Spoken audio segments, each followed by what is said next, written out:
கிறிஸ்துவுக்குள் பிரியமானவர்களே, ஆண்டவரும் உலக ரட்சகருமாகிய இயேசு கிறிஸ்துவின் நாமத்தினாலே இருதயத்தின் ஆழத்திலிருந்து உங்களுக்கு நல்வாழ்த்துக்கள்.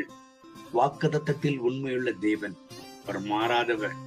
உபாகமம் 28ஆம் அதிகாரம் 1வது வசனத்தை வாசித்து ஜெபிப்போம்.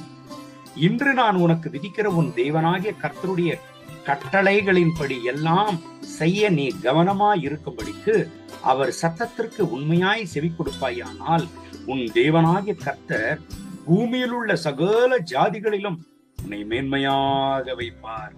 கர்த்தருடைய வார்த்தைகளின்படி நம்முடைய வாழ்க்கை செயல்படுகிற பொழுது, கர்த்தருடைய கட்டளைகளின்படி செய்ய நம் கவனமா இருக்கிற பொழுது, கர்த்தர் எப்படி நம்மளை ஆசீர்வதிப்பாராம்? பூமியில் உள்ள சகல ஜனங்களிலும் நம்மை மேன்மையாக வைப்பாராம். இந்த கர்த்தருடைய வார்த்தைகளை கேட்டுக்கொண்டிருக்கிறேன் அன்பான தேவனுடைய பிள்ளைகளை. நான் எவ்வளவு உழைத்தோம், எனக்கு ஒரு உயர்வு இல்லையே. நான் எவ்வளவு பாடுபட்டோம், என் வாழ்க்கையில ஒரு உயர்வு இல்லையே. நான் எவ்வளவு கஷ்டப்பட்டு நான் உழைத்தோம், என் வாழ்க்கையில ஒரு விடுதலை என்பது இல்லையே என்று நீங்கள் அவதிப்பட்டு கொண்டிருக்கிறீர்களா? எனக்கு அன்பான தேவனுடைய பிள்ளைகளை, நீங்க ஒரு விஷயத்தை நல்லா புரிந்து கொள்ளுங்க. ஆண்டவருடைய கட்டளைகளின்படி செய்ய கவனமா இருக்கிற பொழுது, ஆண்டவர் பூமியில் உள்ள சகல ஜனங்களின் மத்தியிலும் ஆண்டவர் மேன்மையாக வைப்பார்.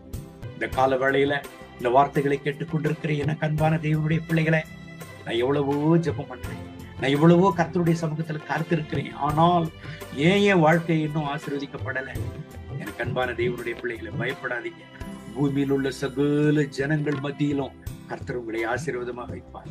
பூமியில் உள்ள சகல ஜனங்களிலும் கர்த்தர் உங்களை மேன்மையாக வைப்பார். அவருடைய ஆசீர்வாதத்தின் அறிகுறியை சொல்லுகிறார் பாருங்க. நீ பட்டணத்திலும் ஆசீர்வதிக்கப்பட்டிருப்பாய், நீ வெளியிலும் ஆசீர்வதிக்கப்பட்டிருப்பாய். அது மாத்திரமல்ல, உன் கர்ப்பத்தின் கனியும் உன் நிலத்தின் கனியும் உன் மாடுகளின் பெருக்கமும் உன் ஆடுகளின் மந்தையும் ஆகிய உன் மிருக ஜீவன்கள் ஆசீர்வதிக்கப்பட்டிருக்கும். எனக்கு அன்பான தேவனுடைய பிள்ளைகளை, 14வது வசனம் வரைக்கும் நம்ம வாசித்துட்டே போனோம்னா ஆண்டவர் ஆசீர்வாதங்களையே சொல்லி வருகிறார். அத்தனை ஆசீர்வாதங்களை ஆண்டவர் கொடுக்கிறார். நீ கைட்டு செய்கிற வேலைகளை நான் ஆசீர்வதிப்பேன்றார். அநேக ஜனங்களுக்கு நீயோ கடன் கொடுப்பாய், நீயோ கடன் வாங்குவதில்லை என்று சொல்லுகிறார். அது மாத்திரமல்ல, சத்துரு உனக்கு விரோதமாய் ஒரு வழியாய் கடந்து வருவார்கள், ஆனால் 7 வழியாய் அவர்கள் ஓடி போவார்கள் என்று ஆண்டவர் வாக்குத்தத்தம் பண்ணுகிறார். கண்களை மூடி ஜெபிப்போமா?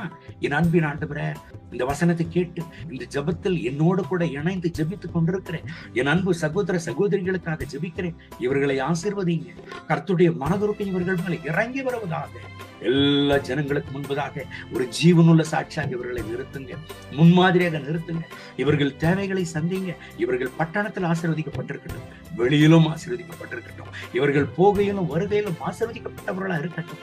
இவர்கள் கைட்டு செய்கிற வேலைகள் ஆசீர்வதிக்கப்பட்டதாக இருக்கட்டும். ஆண்டவரே, கடன் என்பதே இவர்கள் வாழ்க்கையில இருக்கக்கூடாது.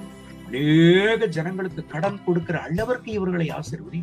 மகிமை கனம் துதி உமக்கே இயேசுவின் நாமத்தில் கேட்கிறோம் நல்ல பிதாவே.